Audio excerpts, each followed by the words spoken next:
I have been ready. I was born ready for this episode. Ross, are you ready? I've got my coffee here ready to go. I am ready to take a massive dump on Twitch. Sorry, Twitch. This podcast is sponsored by Restream. Why live stream to one platform when you can simultaneously live stream to every platform to discover new audiences faster using Restream.io? Your daily drop on gaming, live streaming, and social media today is us shitting on Twitch. Kind of.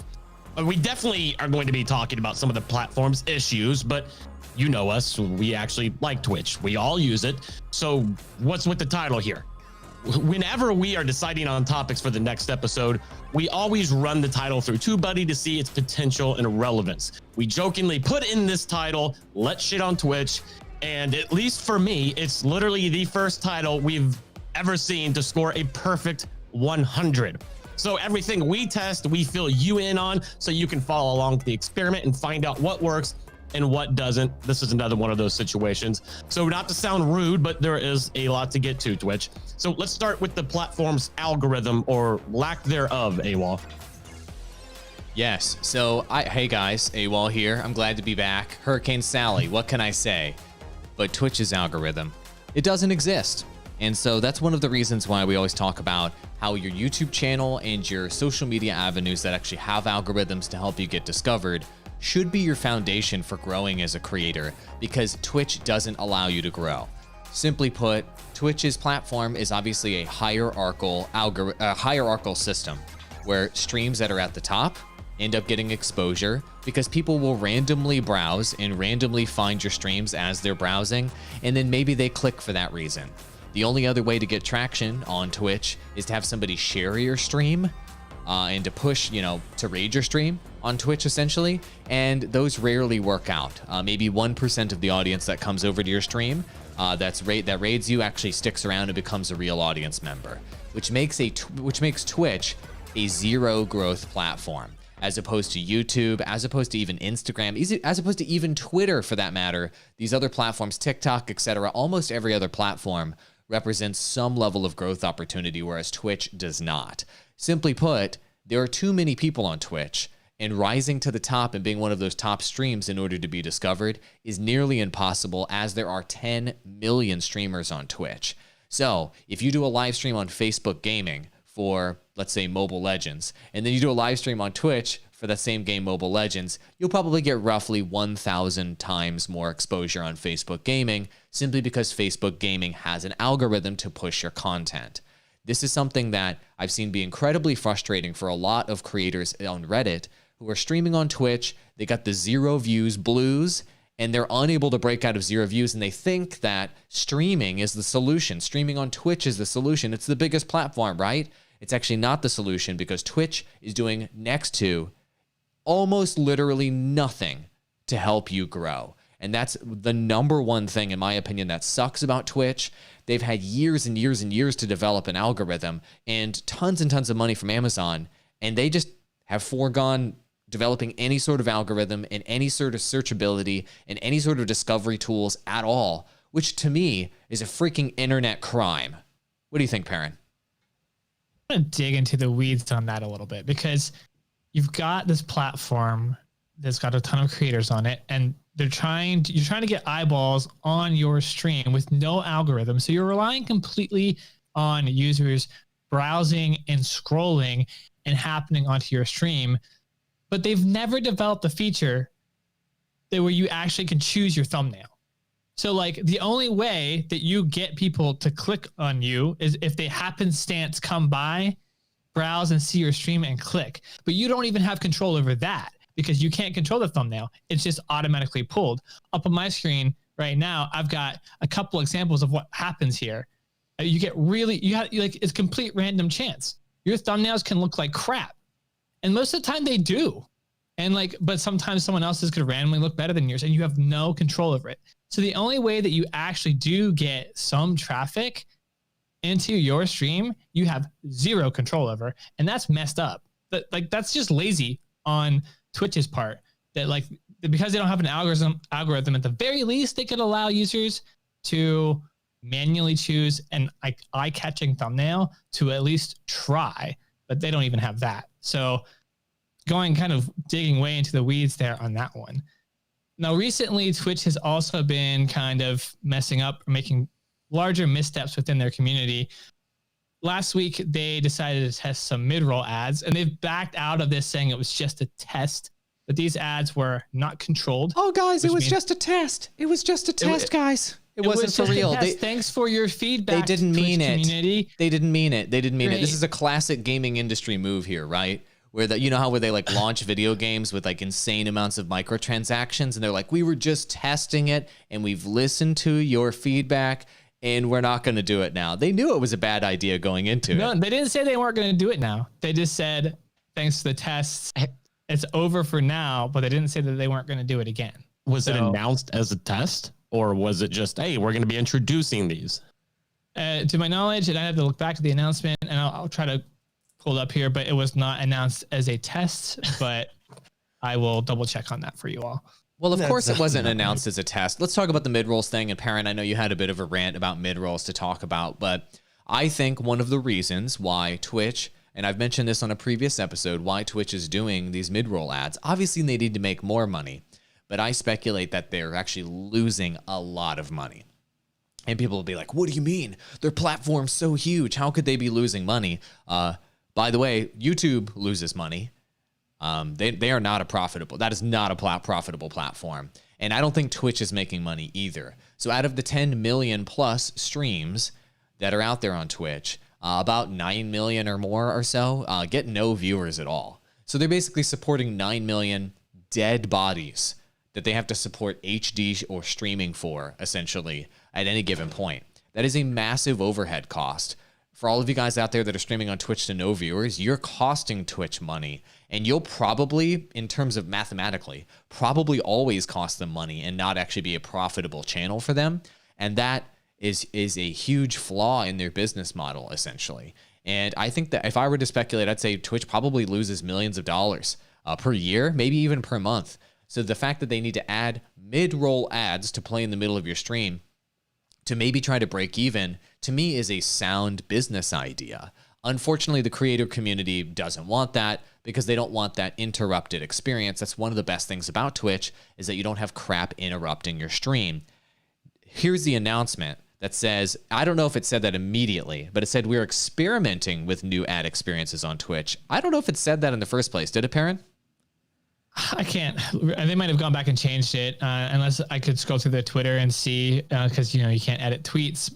But this is their support page, and it does say that they were experimenting with it.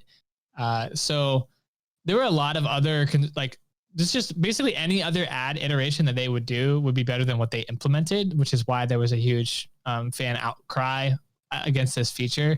So hopefully, if they try it again, they try it in a way in which the viewers gave feedback to, or something that's a little bit better.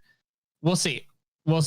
I mean, clearly, like, this communicated, and I saw this idea reiterated and amongst Twitch chat. So this idea has caught on other different big Twitch communities, but the idea that Twitch maybe isn't nearly as wealthy or as big of a company making lots and lots of money as we thought is probably true.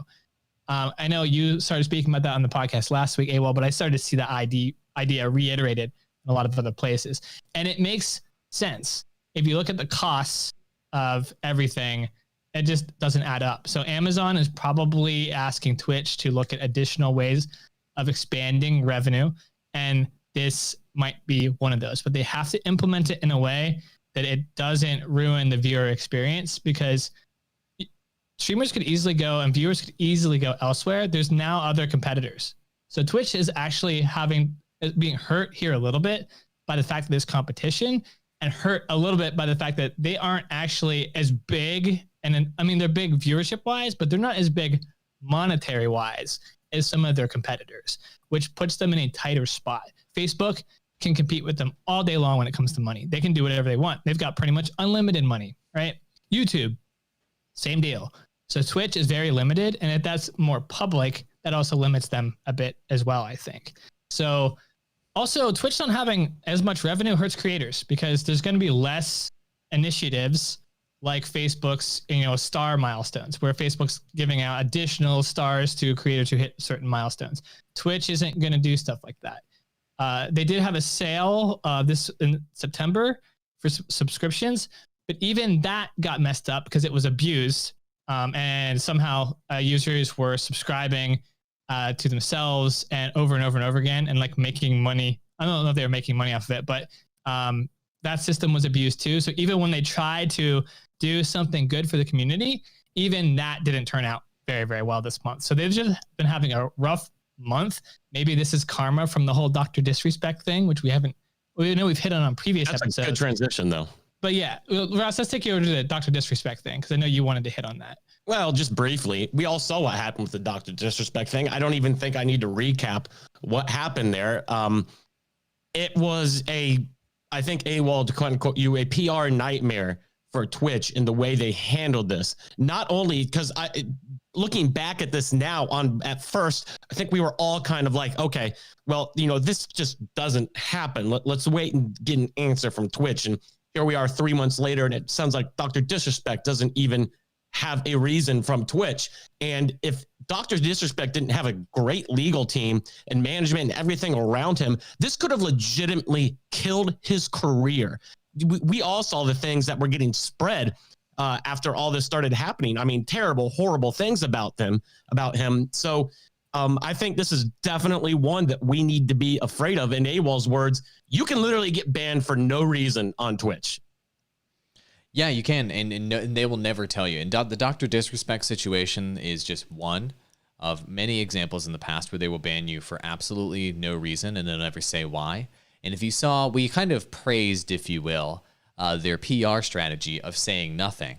Because strictly from a logical standpoint, if Twitch says nothing, then everyone is going to assume the worst about the creator. And we even, on this podcast, assume the worst about DrDisrespect, because we had never seen a situation like this, and we figured Twitch had to have a good reason to ban DrDisrespect, right? But as more time passed, and as DrDisrespect started to share the message over and over again that he still has no idea what was going on, it became more clear that he truly did not have any idea what was going on. And it turns out that Twitch is more nefarious and cares less about creators and their well-being than we ever thought. That I ever thought in the past. I assumed that they at least had some moral standing. They at least wanted to, on some level, play by the rules. But it turns out, just like many other corporations that gets large enough and their interests become big enough, there's enough millions of dollars on the line, they actually only look out for their own self-interest at any given point, and they don't care at all about their client. And that is when the kind of trust of your brand, the trust of your platform sort of rots out, and your platform starts to deteriorate as a result. So I think that Twitch, in the earlier stages of the platform, did a lot to build relationships with creators. They did a lot of parties at cons. They did a really good job of staffing up with account managers to build relationships with creators. And they did a lot, I think, as they were growing, to invest in creators and build goodwill. Then once they got to the top of the mountain, I'd say over the last 2 or maybe 3 years or so, they've become comfortable with being the king of the mountain, thinking, they don't really have to take care of their community or put their streamers first in order to succeed. That's probably going to be true for the next few years. They will remain the top of market. But what that does is that leaves a market opportunity for other platforms to come in and to take their streamers away, to take their audience away, and to be a competitor that cares about their clients, and then they succeed. But most likely, any company that rises to the top as a major streaming platform, they will rise because they take care of creators first. That's what Facebook Gaming is doing, for example. They're taking care of creators first. They're adding tons of features. They're losing tons of money. They're putting their creators first. And so they're at a hockey stick growth, 45-degree angle up, and that's why they're succeeding. But once they get to the top, Facebook will not care about creators. That's the way every single company works that's in a capitalist society. On your way up, you take care of your clients, and they help you get to the top. And then once you're at the top, you don't give a shit about them. And that's just the way it is. And so Facebook Gaming will be like that as well, which is why we always tell you guys that you should be restreaming to be on all of the platforms at the exact same time, because there's always going to be some competitor on the way up at any point, and you can ride that while it's on the way up. And then once it gets to the top, You can take advantage of being on the top because you rode that wave to get there, and then you can continue to restream as the next guy rises up. You should never think of a platform as a home when it comes to streaming, and Twitch proves that, right? Twitch was a home for everybody. People bled purple for a really long time, and people still think Twitch is nice or something. And those are feelings that they have that are left over from the Twitch of 5+ years ago. If they looked objectively at what Twitch is today and the decisions they make today, it isn't actually that warm and friendly community environment that cares about you like it used to be. So if you want to restream, you should use the link in our bio in our description. We get credit if you install and if you buy, and use our code DROP25. Do not pay full price. DROP25 with no space. That's DROP25 with no space. Restream on all of these platforms because Twitch doesn't care about you. Clearly, like anybody who thinks they care about you is ridiculous. And if there's an employee at Twitch that cares about you, maybe that individual does, but the company doesn't give a shit about you. And just keep that in mind. And so always spread your chips across multiple places and don't bet on Twitch, certainly, because they probably will never care about you ever again until they decline and they end up losing first place to some other platform. Then all of a sudden you'll start seeing Twitch roll out an algorithm. All of a sudden you'll start seeing Twitch roll out more account managers. All of a sudden you'll start seeing Twitch roll out all the features you ever asked for like magic. All of a sudden it's possible, but only when they lose market position and only when heads roll at the executive level will they actually give a shit about you. Back to you, Ross. That was powerful, man. So essentially, actually, let's go back to the DrDisrespect thing real quick, because I don't know if you didn't just mention it then, but we've talked about this off air. Do you guys feel now, looking back at this situation, that this was strictly a financial decision by Twitch? It had to be. I think this matches in with the idea that, oh wait, this makes sense if Twitch is actually not making that much money. Maybe the deal they had with DrDisrespect was not good for them. Like it was a good deal for DrDisrespect probably. And actually this speaks more to DrDisrespect than it does to Twitch. He likely had a better deal than Twitch had. And in order for Twitch to make more money, they probably had to can this deal. I want to add on though, I mean, with the DrDisrespect thing, you know, them not stating the reason why raked his brand image through the mud. This isn't the first time this happened. Yes. So while you're talking about, you know, Twitch doesn't care about you, it's more than that. Twitch will actively sabotage your brand on the way out, which is, you know, DrDisrespect, it actually has like some, he's going through like some, to the degree, PTSD from this, and that like he can't feel secure anymore because at any point the rug can be pulled out from under him. So, and he's even stated this on his stream. This happened to Ninja too. You guys remember when Ninja left and got a great deal on Mixer? Twitch there was like actively porn or some crap. What was it? Porn on his? There was porn on channel? Ninja, basically the Fortnite Kids brand site, and they just like let it run amok with like garbage streams on his page. It was bad. It was really bad. Like because they were so bitter and jaded. And this is something that's like it's so non-professional, but I'm going to take it as far as saying Twitch will actively try to sabotage your brand if you leave Twitch or want to break up with Twitch, which is like, you know, the jaded ex-girlfriend like scenario. And that's not a good look for Twitch. And so it's more than just they don't care. It's if you don't like them and you go somewhere else, they will potentially try to screw you over as well, which is definitely not good for your brand. Luckily, someone like DrDisrespect has the resources and the team and the intelligence to be able to kind of recover from something like that. But I'm sure it took a while and took a great emotional toll to be able to do that.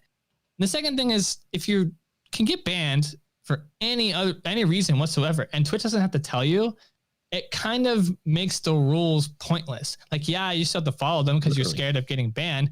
But like, if you'll never know why you're banned, and it can just happen arbitrarily any reason, is there really as much imperative to actually abide by Twitch's terms of service? Because anything could happen at any point. It's so chaotic.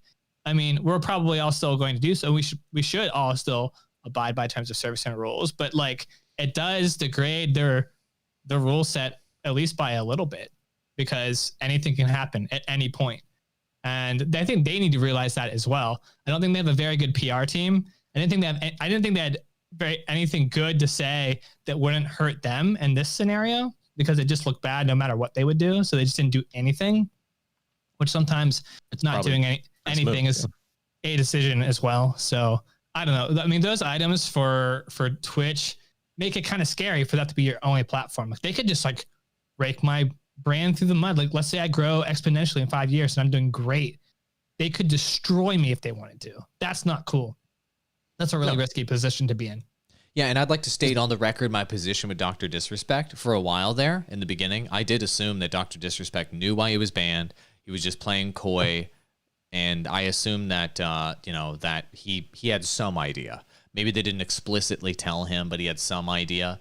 I actually believe that he doesn't at this point, because it's you can so easily prove that it's false that he knows why he was banned from Twitch. And so he wouldn't restate that unless it were true over and over and over again, especially this much time later. And so this just kind of shows you, let's just recap what we just talked about, because this is a really bad story. If you really add up everything we just talked about here, there's basically no discovery and no way to grow on Twitch. Twitch will just terminate your contract at any point for any reason that suits them at any point on their platform. So that's also going to happen. And they may just shove random monetization stuff on your channel that it doesn't matter what you think. And they might just shove ads in the middle of the stream. Who knows? They might affect your viewer experience. It's not up to you. They'll just do that on their own volition. And they don't really give a shit. Like there's no reason for them to actually care. And in fact, on top of all of that, like we talked about earlier, they'll even drag your brand through the mud and they'll make you look like garbage on the way out the door, because they're actually like, there's some vindictive people in the leadership team at Twitch. Like their actions show that. It's either they're vindictive or they act poorly, or they're just incompetent. And in either case, whether they're incompetent or they do these things on purpose, they're just as bad, because the consequences are the same for the creators. And another thing on DrDisrespect, there's a channel called Hogue Law that put out a crazy theory that the reason why DrDisrespect was banned was the timing was kind of interesting. As Mixer shut down, immediately 1 week later, they banned DrDisrespect. And then a month later, they signed Ninja. And so what he speculates, and he's a corporate lawyer, is that now that Mixer shut down, there's no competition for any streamers out there. So the value of all the contracts that they signed, the exclusive contracts, just basically got decimated, because there's nobody willing to pay that type of money anymore for talent. And so why have somebody like DrDisrespect on your platform in a $10 million contract when you can just kill his contract for no reason, essentially, for any reason, and then spend that money on somebody you'd rather have on your platform who's family friendly, who's brand safe, like Ninja, and then pay somebody like Ninja way less. And that's exactly what actually, he ended up saying that before all of this went down, and then it went down exactly that way, according to his theory. And it seems like the most plausible theory about what happened with DrDisrespect. Corporations do this all the time. They reevaluate their contracts. And if a contract looks like it's not as valuable as when they signed it, they're going to ask their corporate lawyers to look into a way to get out of that contract. Even if it does screw somebody's entire livelihood or their entire company over, Twitch doesn't care if it screws over that person or that company or that person's livelihood. All they care about is getting as many of those millions of dollars back into their pocket so they can invest it in what they think are smart bets now. Smart bets like Ninja. And Ninja came back, despite the fact that they crapped all over him. And so does Twitch's strategy work? Does their sort of heartless corporate business strategy work? Yeah, it seems to work. The platform's still growing. Tons of sheeple are still going to go stream on Twitch. Millions of people are going to Twitch thinking that there's some sort of opportunity there, which there's not unless you restream. And so their strategy's working, and it's going to work indefinitely. And so we can complain about it all day and we can shit on them all day on an episode of the podcast. But at the end of the day, Twitch is number one. They're winning. They're growing. It's not going down. So is the ship really going to go down anytime soon? Why should they care? What do you think, Ross? I agree 100%. I was about to say, by the way, I love that theory on DrDisrespect, because in hindsight, that's exactly how it played out. So that's really cool to see in hindsight. I feel like we just gave a really bad employee evaluation. Do we have anything good that we can say about Twitch to kind of end this off so, they don't destroy us? Twitch, For thank you one, for for a building it. reason. Thanks for helping Hopefully- build a platform for the esports industry. If it weren't for you, Twitch, esports probably wouldn't have grown the way it did, and the way they supported esports for years, and the way they continue to support esports for years and provide a platform and an audience for esports. Twitch makes esports viable. And so thanks to Twitch, the acceleration of esports has occurred and that industry has really blown up. And them attaching their hook, attaching their anchor, whatever you want to call it, to the esports industry and being willing to pay and support the esports industry has been massive for that sector. And I can also say in the early creator days, let's say 5+ years ago, Twitch was the only viable live streaming option for gaming creators for all of that time. And so anybody that wanted to stream for a living, without Twitch, it wouldn't have been possible. Prior to YouTube Gaming's early failures and all the other failed platforms out there. And so I'd say the actions of Twitch 5+ years ago, in like the early days, like 2012 to 2017-ish, somewhere in there, in that range, Twitch really bolstered the gaming creator industry and the esports industry in a way that is admirable. And then they rode that wave, that cultural wave, to the top. And now that they're at the top, they're kind of acting like corporate scumbags. What do you think, Perrin? Yeah, I was going to say kind of in an opposite way. If you exclude the last 3 years, I mean, or so, Twitch has done lots of great things. The fact that they have so many game streaming charity events occurring on that platform is very, very good. Very, very good philanthropic thing, even though most of that's run by the creators. But just having the platform to be able to do it. Twitch created something that all gamers wanted right when we all also really needed it too. And I wish that they could stick with that even when they're number one, but they're not. They're now the number one. They're not going to have that same level of care and approach to being there. It's going to be a lot more business-like now. And once you're number one, it's really, really hard to unseat number one. So yeah, the restream approach is here. I don't really have other things positive to say other than I like Twitch. I watch it every day, but I do have lots of valid criticisms, which I think we've hit. Ross, give me any final thoughts before getting us out of here? You guys nailed all my final thoughts. AWOL, is your studio underwater from the hurricane?